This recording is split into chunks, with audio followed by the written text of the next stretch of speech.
Session 179, 17th September 2022. Session 179, 17th September 2022. Quran, the Word of Allah, an elaboratory translation by ex-brigadier Mustafa Bala. We are on Al-Fatah, the 48th Surah of Quran, and we'll start from the 20th verse of Surah Al-Fatah today, and we continue with part 26. Part 26. Bismillah ar-Rahman ar-Rahim.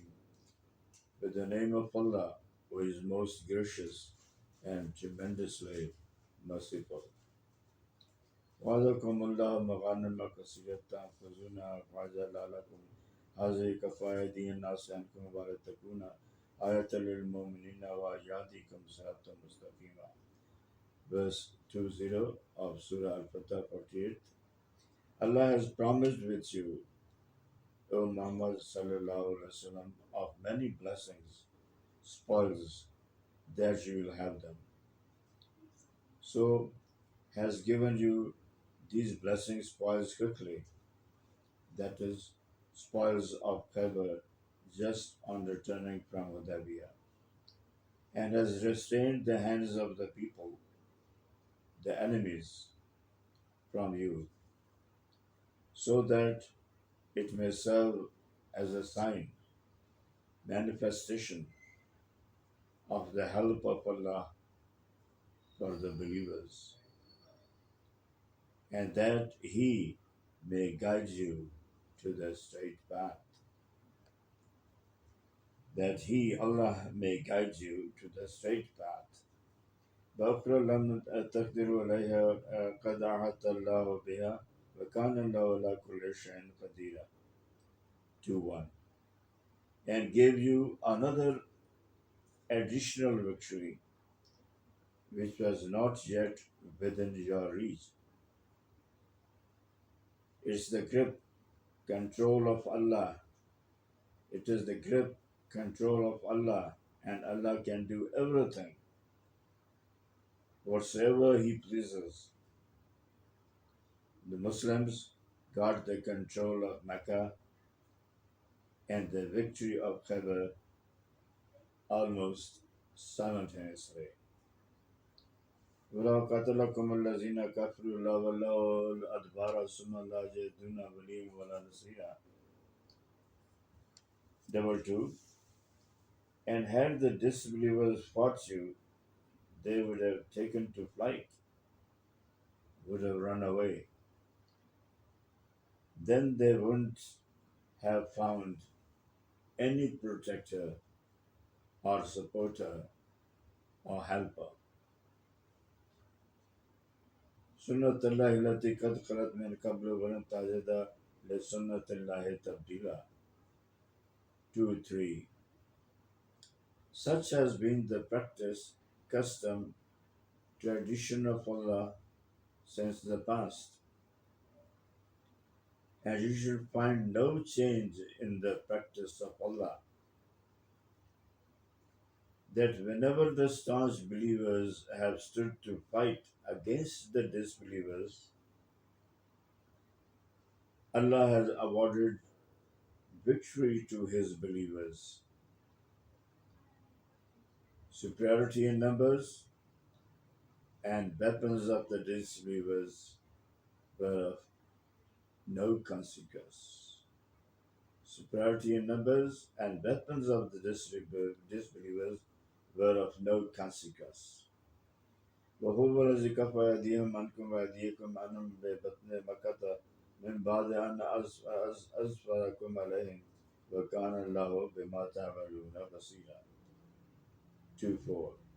It is He who has restrained their hands from you and your hands from them in the valley of Mecca through the peace treaty of Hudaybiyah. After that, He had given you victory over them, and Allah was watching all your actions. 2 5 هم الذي كفروا بصدكم عن المسجد الحرام والحج موقوف عن يبلغ عن يبلغ محله لو رجال مؤمنين ونساء مؤمنات لم تعلموهم أن تهم وتصيبكم منهم معرة بغير علم ليدخل الله في رحمته من يشاء لو تزيلوا لعذبنا الذين كفروا منهم عذابا أليما 2 5. These are those people who disbelieved and obstructed you from the Al Masjid al Haram, the sacred mosque of Kaaba, and prevented your offerings from reaching their destination. Had there not been believing men and believing women in the city of Mecca, whom you did not know, and the possibility of being trampled under your feet, and thus incurring unwitting guilt on their account, Allah would have allowed you to fight, but He held back your hands so that He may admit to His mercy whom He likes. Had believers stood apart from them, He would have certainly have punished the disbelievers among them with painful punishment.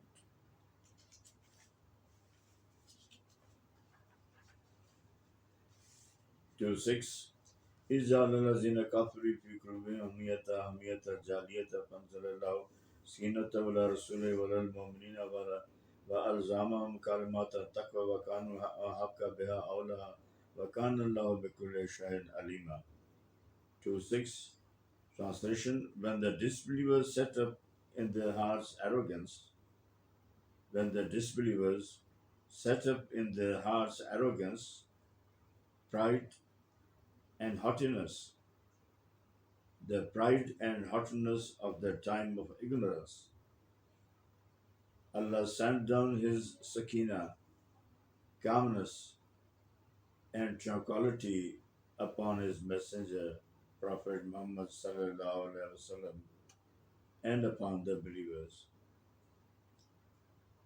and made them stick to the word of piety, and made them stick to the word of piety, for they were most worthy and deserving of it. Allah has full knowledge of everything. Allah has full knowledge of everything. لقد صدق الله رسوله الرؤيا بالحق لتدخلن المسجد الحرام إن شاء الله آمنين مهلكين رؤوسكم ومقصرين لا تخافون فعلم ما لم تعلموا فعذر من دون ذلك فتحا قريبا. 2:7 Indeed, Allah did fulfill the vision which He had showed to His messenger in all truth, that Allah willing, you shall definitely enter the Al Masjid al Haram, sacred mosque of Kaaba, fearless and secure to perform Umrah. Some having their heads shaved, and others having their hair cut. For He knows what you do not know. So, besides that, He granted you a near victory before the fulfillment of that vision. هو الذي أرسل رسوله بالهدى ودين الحق ليظهره على الدين كله وكفى بالله شهيدا. 2:8 He, Allah, is the one who has sent His messenger Muhammad sallallahu alaihi wasallam on a straight path, absolutely, absolutely on the religion of truth, to exalt it, the religion Islam, over all other religions. And Allah is all sufficient as a witness. Islam overtook all other religions, and Muslims remained a superpower for over 1,000 years. And Muslims remained a superpower for over 1,000 years. When the Muslims gave up jihad, fighting in the way of Allah, and became ease loving, new powers arose and put shackles on the Muslims. When the Muslims, I repeat, gave up jihad, fighting in the way of Allah, and became ease loving, new powers arose and put shackles on the Muslims.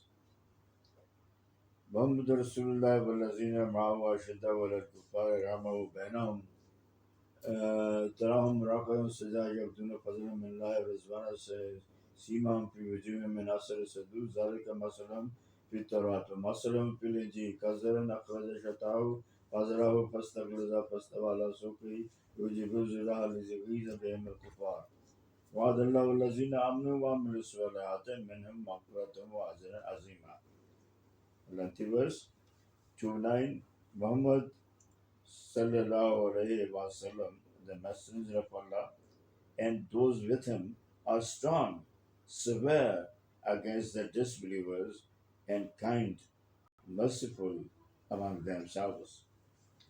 When you see them, you will find them making ruku, bowing down, and sujood, prostrate in prayers with forehead on the ground, and sujood, prostrating in prayers with forehead on the ground, and craving for the blessings, bounty of Allah and His good pleasure, and craving for the blessings, bounty of Allah and His good pleasure. They have the marks of sujood, prostration, on their foreheads, the traces of their prostration. This is their description in Torah, and their description in the Injil, Gospel. They are like the seed which puts forth its sprout, then strengthens it, then becomes thick, and stands firmly on its stem, delighting the souls of the seed, so that through them he may enrage the disbelievers. Yet, to those of them who will believe and do good deeds, Allah has promised forgiveness and a great reward. And then who believe and yet to those of them who will believe and do good deeds, Allah has promised forgiveness and a great reward. Now Surah Al-Fatah 48 ends there. We begin with the 49th Surah of Quran, Surah Al-Hujurat, the dwelling, and continue with part 26. Bismillah ar-Rahman ar-Rahim. We begin with the name of Allah, who is most gracious and tremendously merciful.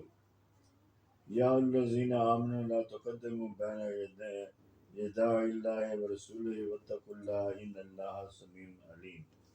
1. O believers, do not put yourselves ahead of Allah and His Messenger. Fear Allah. Surely Allah hears all and knows all. If you expect any order from Allah and His Prophet ﷺ and decide about it by your own opinion, rather wait for the orders of Allah. And when the Prophet says something, listen to him keenly and quietly. And whatever the order is, follow it quickly. And whatever the order is, follow it quickly. يا أيها الذين آمنوا لا ترفعوا أصواتكم فوق صوت النبي ولا تجهروا له بالقول كجهر بعضهم لبعض أن تهبط أعمالكم وأنتم لا تشعرون. Verse 2 of Hujurat. O believers, that is, companions of the Prophet sallallahu alaihi wasallam, do not raise your voices above the voice of the Prophet. Do not raise your voices above the voice of the Prophet. Don't speak aloud while talking to him. Don't speak aloud while talking to him the way you speak aloud to one another, lest all your good deeds should come to nothing while you do not even perceive it. Lest all your good deeds should come to nothing while you do not even perceive it. Hazrat Umar Farooq Razila Ta'ala anhu normally spoke in a light or loud voice. When this was revealed, he got extremely perturbed and didn't come to the Prophet ﷺ for about 3 days. Thereafter, he was extremely particular to keep his voice low. إن الذين يعزون أصواتكم عند رسول الله أولئك الذين امتحن الله قلوبهم للتقوى لهم مغفرة وأجر عظيم. Verse 3. Those who lower their voices in the presence of Allah's Messenger sallallahu alaihi wasallam, they are the ones whose hearts Allah has tested for piety. For them is forgiveness and great reward. إن الذين ينادونك من وراء الحجرات أكثرهم لا يعقلون. For those who call out to you from outside your dwelling, most of them have no sense. The Prophet is being addressed that those who call out to you from outside your dwelling, most of them have no sense. And the last verse for today, وَلَوْ أَنَّهُمْ صَبَرُوا حَتَّى تَخْرُجَ إِلَيْهِمْ لَكَانَ خَيْرًا لَهُمْ وَاللَّهُ غَفُورٌ رَحِيمٌ. 5. And if they would have been patient until you came out to them, so it would have been better in their interest. And Allah is forgiving, merciful. Allah didn't like His Prophet to be fatigued or bothered. Allah didn't like His Prophet to be fatigued or bothered. That's all for today. Please pray for me. Shall meet tomorrow, inshallah, Allah be willing. Please pray for me. Ex-Brigadier Mustan Sarpallah.